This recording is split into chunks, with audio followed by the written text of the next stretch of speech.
of George W.H. Bush, Bill Clinton, George W. Bush, Barack Obama, and Donald Trump, the 1990s to present-day America have been a time of great change. Still, American citizens and politicians alike have tried to maintain the ideal of liberty, a concept inherent to the classic American dream, through their foreign and domestic policy. George W.H. Bush focused largely on foreign policy, and an early moment in his career as president was in his response to the incident at China's Tiananmen Square, where police and military fired upon crowds of peaceful protesters asking for democracy. In response, Bush instituted light sanctions, a decision many in Congress disapproved of, believing that he should have been harsher after such a clear attack on the freedom of speech. Other than this incident, his administration mainly focused on democracy rather than liberty. Despite some early struggles in his foreign affairs, President Bill Clinton eventually established a policy focusing on the American ideals. He established trade agreements like NAFTA in 1993, which furthered free trade in North America. At home, Clinton passed the National Voter Registration Act of 1993, which became known as the Motor Voter Act, designed to encourage people to exercise their right to vote. In the same year, he signed the Religious Freedom Restoration Act, which required the federal government to provide a reason for restricting freedom of religion in any way. The Personal Responsibility and Work Opportunity Reconciliation Act of 1996 granted states greater freedom in creating and implementing their own welfare programs and increased restrictions. He also passed the Domestic Violence Offender Gun Ban in 1996, which banned ownership of firearms for anyone convicted of domestic violence, with certain exceptions. It's time for the mystery document. 60 years of Western nations excusing and accommodating the lack of freedom in the Middle East did nothing to make us safe, because in the long run, stability cannot be purchased at the expense of liberty. As long as the Middle East remains a place where freedom does not flourish, it will remain a place of stagnation, resentment, and violence ready for export. And with the spread of weapons that can bring catastrophic harm to our country and to our friends, it would be reckless to attempt the status quo. Therefore, the United States has adopted a new policy, a forward strategy of freedom in the Middle East. This strategy requires the same persistence and energy and idealism we have shown before, and it will yield the same results. As in Europe, as in Asia, as in every region of the world, the advance of freedom leads to peace. This was President George Bush's speech at the 20th anniversary of the National Endowment for Democracy in Washington, D.C., speaking on the subject of liberty in the Middle East. The 9/11 attacks happened under George W. Bush's administration and led to the creation of the Transportation Security Administration, or TSA. This federalized all airport screeners, limiting what people could take with them, but increasing national security. He later created the Terrorist Surveillance Program, which let the National Security Agency, or NSA, spy on electronic communicators without judicial approval or a warrant.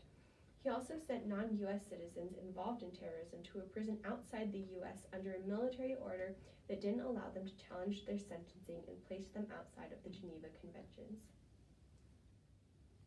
Most of 44th President Barack Obama's foreign policy focused on his inherited wars in Iraq and Afghanistan, but he did attempt to create the Trans-Pacific Partnership to further free trade between Europe and the United States.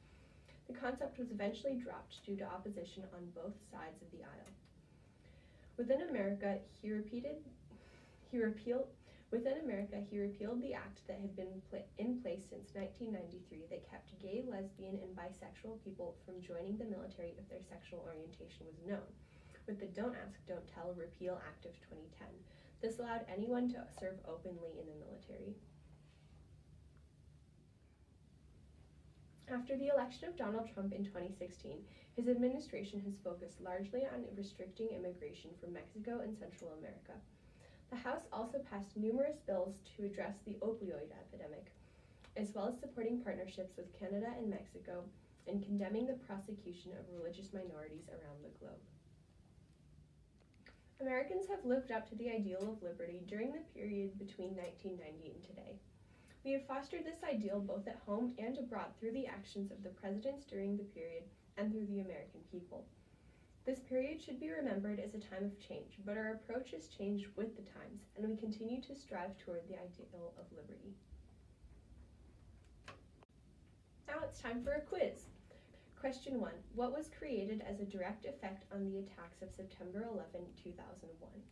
Was it A, the Terrorism Response Act, or TRA, B, the Transportation Security Administration, or the TSA, C, the Airport Security Program, or the ASP, or was it D, the Strategic Homeland Intervention Enforcement and Logistics Division, or SHIELD?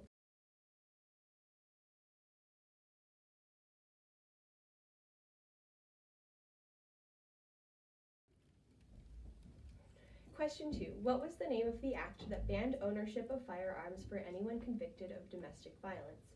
Was it A, the Domestic Violence Offender Gun Ban, B, the Domestic Violence Offender Firearms Act, or DVOFA, C, the Ban on Bad People Having Guns, or D, the Domestic Violence Act of 1996?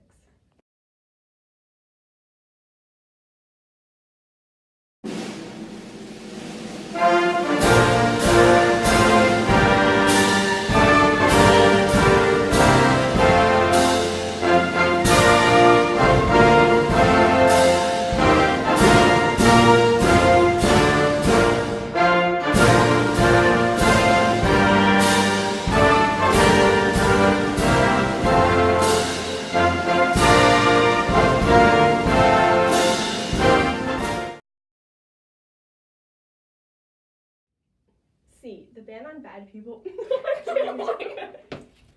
Then change it. B, no, C. Or was it D, the Strategic Homeland Intervention Enforcement and Logistics Division, or SHIELD?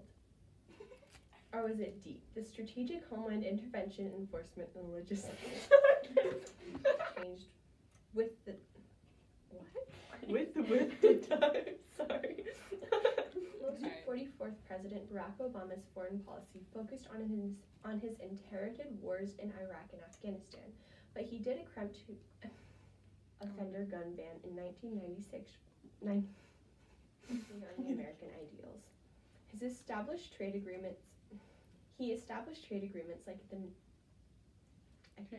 George W.H. Bush focused largely on foreign policy, and in an early movement in his career, spanning